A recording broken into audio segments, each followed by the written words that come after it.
আজ তৈরি করব কালো জিরা দিয়ে ট্যাংরা মাছের ঝাল। কালো জিরায় কিন্তু অনেক ঔষধি গুণ আছে, ঔষধি গুণে ভরপুর কালো জিরা।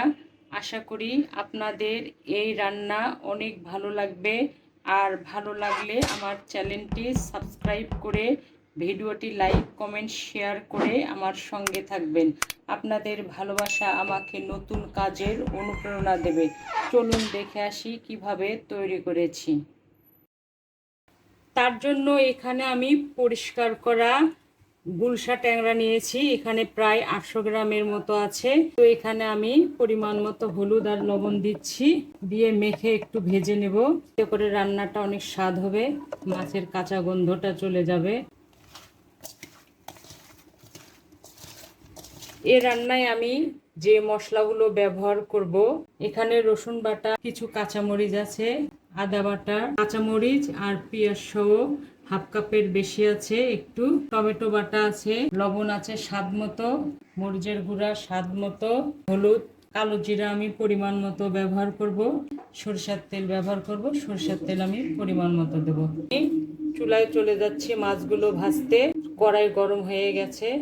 বিসমিল্লাহির রহমানির রহিম। কড়াই গরম হয়ে গেছে। আমি হাফ চামচ কালো জিরা দিচ্ছি। মাছগুলো ভেজে নেব।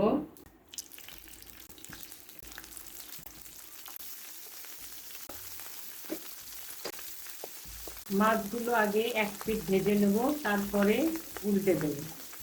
এখন আমি মাছগুলো উল্টে দিচ্ছি। ফিরে এলাম 4 মিনিট পরে। আমি এই সাইডেও একই রকম করে ভেজে নিয়েছি। তো এখন সব মাছগুলো আমি উঠে নিচ্ছি।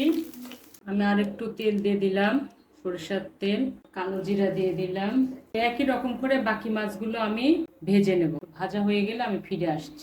মাছ ভাজা হয়ে গেছে আমার। আমি যে কড়াইয়ে রান্না করব সে কড়াই বসিয়ে দিয়েছি, গরম হয়ে গেছে।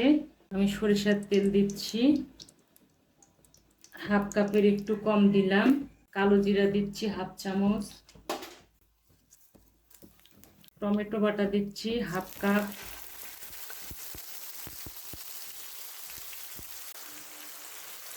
বাটা দিলাম হাফ কাপ। যে বাটা দেখিয়েছিলাম সেখান থেকে পরিমাণ মতো করে দিচ্ছি। আদা বাটা 1.5 চামচ, রসুন বাটা 1 চামচ, হলুদ 1.5 চামচ, লবণ স্বাদ অনুযায়ী, যেহেতু মাছের সঙ্গে দিয়েছি 1 চামচ দিলাম, যদি লাগে পরে দেব। এখন আমি সবকিছু ভালোভাবে কষিয়ে নেব যেন কাঁচা গন্ধটা না থাকে। 5-6 মিনিট পরে আমি ফিরে আসব। ফিরে এলাম 6 থেকে 7 মিনিট পরে। মশলাগুলো সুন্দরভাবে কষানো হয়ে গেছে। মরিচের গুঁড়া দিচ্ছি, জালটা একটু কমিয়ে দিয়েছি। ধনে গুঁড়া জিরা গুঁড়া সহ 2 চামচ দিলাম। যা আছে দেখে ওই জন্য আমি এ পর্যায়ে দিলাম, ফ্লেভারটা তাহলে সুন্দর থাকবে। 1 মিনিট নাড়াচাড়া করব। এখন আমি পানি দিচ্ছি। আমি 2.5 কাপ পানি দিলাম। বেশি ভুনাও হবে না, একদম ঝোলঝোলও হবে না, মাঝামাঝি। ঝোলটা ফুটে উঠলে আমি মাছগুলো দিয়ে দেব।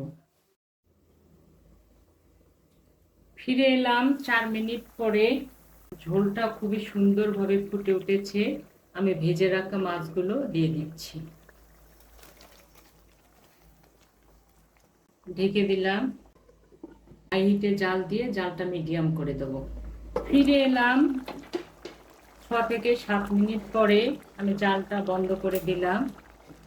একটি কাঁচা পাকা মরিচ দিলাম ফ্লেভারটা সুন্দর হওয়ার জন্য, খেতেও অনেক সুস্বাদু হবে। একটু ধনে পাতা দিলাম, এটা অপশনাল, পছন্দ যদি করেন তাহলে দিয়ে নেবেন, সুস্বাদু হবে। আর আমি এখানে 3 কাপ পানি দিয়েছি। তো ফিরে আসবো 7-8 মিনিট পরে। ফিরে এলাম 6-7 মিনিট পরে। কালার যেমন, স্বাদ ফ্লেভারও তেমন। হয়ে গেল কালো জিরা দিয়ে ট্যাংরার ঝাল। অসাধারণ এই রান্না, এভাবে তৈরি করে দেখুন। গরম গরম ভাতের সঙ্গে খেতে অনেক মজা। আজ এ পর্যন্তই। ইনশাল্লাহ আবার দেখা হবে নতুন কোনো ভিডিও নিয়ে।